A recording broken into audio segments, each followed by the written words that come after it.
ವೀಕ್ಷಕರೆಲ್ಲರಿಗೂ ದೈನಿಕ ರಾಶಿ ಫಲ ವಿಶೇಷ ಕಾರ್ಯಕ್ರಮಕ್ಕೆ ಸ್ವಾಗತ. ಇವತ್ತಿನ ಈ ವಿಡಿಯೋದಲ್ಲಿ ನಾವು ವರ್ಷ 2026 ರ ಜನವರಿ ತಿಂಗಳಿನ 18ನೇ ತಾರೀಕಿನ ದಿನ ಕನ್ಯಾ ರಾಶಿಯ ಫಲಗಳನ್ನು ತಿಳಿದುಕೊಳ್ಳಲಿದ್ದು, ಈ ದಿನ ಕನ್ಯಾ ರಾಶಿಯ ಜಾತಕದವರ ಪಾಲಿಗೆ ಹೇಗೆ ಸಾಬೀತಾಗಲಿವೆ, ಈ ದಿನ ಗ್ರಹ ನಕ್ಷತ್ರಗಳ ಸ್ಥಿತಿಗತಿಗಳೇನು ಮತ್ತು ಇಲ್ಲಿ ಉಂಟಾಗಲಿರುವ ಯೋಗಗಳ್ಯಾವುವು, ಈ ಯೋಗಗಳ ಪ್ರಭಾವ ನಿಮ್ಮ ಮೇಲೆ ಹೇಗೆ ಕಾಣಿಸಿಕೊಳ್ಳಲಿದೆ, ಜೊತೆಗೆ ಈ ದಿನಗಳಂದು ನೀವು ಹೊಂದಿರಬೇಕಾದ ಎಚ್ಚರಿಕೆ ಏನು ಅನ್ನೋದೆಲ್ಲವನ್ನ ವಿಸ್ತಾರ ರೂಪದಲ್ಲಿ ಇಲ್ಲಿ ತಿಳಿದುಕೊಳ್ಳೋಣ. ಮಾಹಿತಿ ತಿಳಿದುಕೊಳ್ಳುವುದಕ್ಕೂ ಮುನ್ನ ನಮ್ಮ ವಿನಂತಿ ಎಂದರೆ, ನೀವಿನ್ನೂ ನಮ್ಮ ಚಾನೆಲ್ ಸಬ್ಸ್ಕ್ರೈಬ್ ಮಾಡಿಲ್ಲವೆಂದರೆ ದಯವಿಟ್ಟು ಈಗಲೇ ನಮ್ಮ ಚಾನೆಲ್ ಅನ್ನು ಸಬ್ಸ್ಕ್ರೈಬ್ ಮಾಡಿ. ಹಾಗೆ ನಿರಂತರ ವಿಡಿಯೋ ಅಪ್ಡೇಟ್ಸ್ಗಳಿಗಾಗಿ ಪಕ್ಕದ ಬೆಲ್ ಐಕಾನ್ ಕ್ಲಿಕ್ ಮಾಡಿ. ವೀಕ್ಷಕರೇ, ಈ ದಿನವು ಭಾನುವಾರದ ದಿನವಾಗಿರಲಿದ್ದೆ. ಇನ್ನು ಈಗ ಈ ದಿನದ ಕನ್ಯಾ ರಾಶಿಯ ಫಲಗಳ ಕುರಿತು ನೋಡುವುದಾದರೆ, ನಿಮ್ಮನ್ನು ನೀವೇ ಅನಗತ್ಯವಾಗಿ ದೂಷಿಸುವುದು ನಿಮ್ಮ ಚೈತನ್ಯವನ್ನು ಕುಗ್ಗಿಸಬಹುದು. ಇಂದು ನೀವು ಒಳ್ಳೆಯ ಹಣ ಮಾಡುತ್ತೀರಿ, ಆದರೆ ಅದು ನಿಮ್ಮ ಕೈಯಿಂದ ಜಾರಿ ಹೋಗದಿರಲು ಪ್ರಯತ್ನಿಸಿ. ನೀವು ಬಯಸುವ ಗಮನವನ್ನು ನೀವು ಪಡೆಯುವ ಒಳ್ಳೆಯ ದಿನ. ನಿಮ್ಮ ಮನಸ್ಸಿನಲ್ಲಿ ಅನೇಕ ವಿಷಯಗಳಿರುತ್ತವೆ ಹಾಗೂ ನೀವು ಯಾವುದನ್ನು ಅನುಸರಿಸಬೇಕೆನ್ನುವ ಸಮಸ್ಯೆ ಹೊಂದಿರುತ್ತೀರಿ. ನೀವು ಕೆಲವು ಪ್ರವಾಸಿ ತಾಣಗಳಿಗೆ ಭೇಟಿ ನೀಡುವ ಮೂಲಕ ನಿಮ್ಮ ಪ್ರೇಮ ಜೀವನವನ್ನು ಉಜ್ವಲಗೊಳಿಸಬಹುದು. ಯಾವುದೇ ಉದ್ಯಾನದಲ್ಲಿ ಸುತ್ತಾಡುವ ಸಮಯದಲ್ಲಿ ಹಿಂದೆ ನಿಮ್ಮ ಅಪಶ್ರುತಿಯಾಗಿರುವಂತಹ ವ್ಯಕ್ತಿಯೊಂದಿಗೆ ನಿಮ್ಮ ಭೇಟಿಯಾಗಬಹುದು. ಈ ದಿನವು ಇಂದು ನಿಮ್ಮ ಸಂಗಾತಿಯ ಪ್ರಣಯದ ಉತ್ಕಟತೆಯನ್ನು ತೋರಿಸುತ್ತದೆ.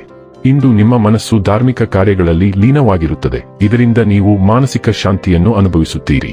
ಇಂದು ಗುಪ್ತಾರ್ಥಗಳು ಅಥವಾ ಗೊಂದಲಗಳಿಂದ ತುಂಬಿರುವ ಜಟಿಲ ಸಂಬಂಧಗಳು ಮತ್ತು ಸಂಭಾಷಣೆಗಳನ್ನು ತರಬಹುದು. ಆದಾಗ್ಯೂ ಅವು ಹಾನಿಕಾರಕಕ್ಕಿಂತ ಹೆಚ್ಚಾಗಿ ತಮಾಷೆಯಾಗಿವೆ ಎಂದು ಸಾಬೀತುಪಡಿಸುತ್ತವೆ. ಇವುಗಳ ಬಗ್ಗೆ ಚಿಂತಿಸಬೇಡಿ, ಬದಲಾಗಿ ಶಾಂತವಾಗಿರಿ, ಹಿಂದೆ ಸರಿಯಿರಿ ಮತ್ತು ಇಂದು ನಿಮ್ಮ ಸುತ್ತಲೂ ಸಂಭವಿಸಲಿರುವ ತಪ್ಪುಗಳ ಹಾಸ್ಯವನ್ನು ಆನಂದಿಸಿ.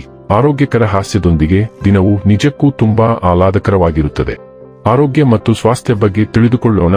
ಸಮತೋಲನ ಮತ್ತು ಮಿತವಾಗಿರುವುದರ ಮೇಲೆ ಗಮನಹರಿಸುವುದರಿಂದ ನಿಮ್ಮ ಯೋಗಕ್ಷೇಮವು ಪ್ರಯೋಜನ ಪಡೆಯುತ್ತದೆ. ರಕ್ತ ಪರಿಚಲನ ಆರೋಗ್ಯದ ಬಗ್ಗೆ ಪೂರ್ವಭಾವಿಯಾಗಿರಿ ಮತ್ತು ಹೃದಯ ಸಮಸ್ಯೆಗಳ ವಿರುದ್ಧ ಎಚ್ಚರದಿಂದಿರಿ. ಕೆಫೀನ್ ಮತ್ತು ಸೋಡಿಯಂ ಅನ್ನು ಮಿತಿಗೊಳಿಸಿ ಮತ್ತು ಸಮತೋಲನವನ್ನು ಬೆಂಬಲಿಸಲು ಕ್ಯಾಲ್ಸಿಯಂ ಭರಿತ ಆಹಾರಗಳನ್ನು ಸೇರಿಸಿ.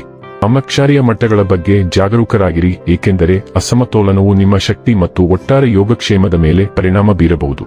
ನಿಮ್ಮ ರಕ್ತನಾಳಗಳ ಬಗ್ಗೆ ಜಾಗರೂಕರಾಗಿರಿ ಮತ್ತು ಕೊಲೆಸ್ಟ್ರಾಲ್ ಮಟ್ಟವನ್ನು ಪರಿಣಾಮ ಬೀರುವ ಸಮೃದ್ಧ ಆಹಾರಗಳನ್ನು ತಪ್ಪಿಸಿ. ಡೈಲಿ ಲವ್ ಮತ್ತು ರಿಲೇಶನ್ಶಿಪ್ ಬಗ್ಗೆ ತಿಳಿದುಕೊಳ್ಳೋಣ.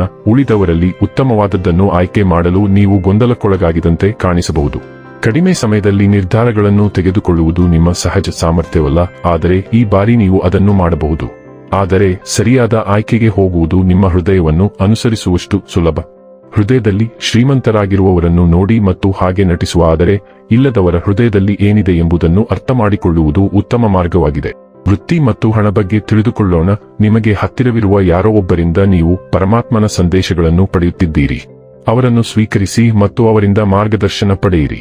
ಎಂದಿಗೂ ಸರಿಪಡಿಸಲಾಗದ ತಪ್ಪು ಮಾಡುವ ಮೊದಲು ನೀವು ನಿಮ್ಮ ಕ್ರಿಯಾ ಯೋಜನೆಯನ್ನು ಬದಲಾಯಿಸಬೇಕು. ಆರ್ಥಿಕ ಸ್ಥಿತಿ ಮತ್ತು ವೆಚ್ಚಗಳು ಸಮತೋಲನದಲ್ಲಿರುವಂತೆ ತೋರುತ್ತದೆ. ನೀವು ದುಂದುಗಾರರಾಗಿರಲು ಸಹ ಪ್ರಯತ್ನಿಸಬಹುದು, ಆದರೂ ಅನಿರೀಕ್ಷಿತ ಮೂಲಗಳಿಂದ ಹಠಾತ್ ಆದಾಯದ ಒಳಹರಿವು ಇರುತ್ತದೆ. ಇನ್ನು ಕೊನೆಯದಾಗಿ ಈ ದಿನ ಮಾಡಿಕೊಳ್ಳಬೇಕಾದ ಉಪಾಯಗಳ ಕುರಿತು ನೋಡುವುದಾದರೆ, ರೋಗ ಮುಕ್ತರಾಗಿರಲು 7 ಮುಖ ರುದ್ರಾಕ್ಷವನ್ನು ಧರಿಸಿ.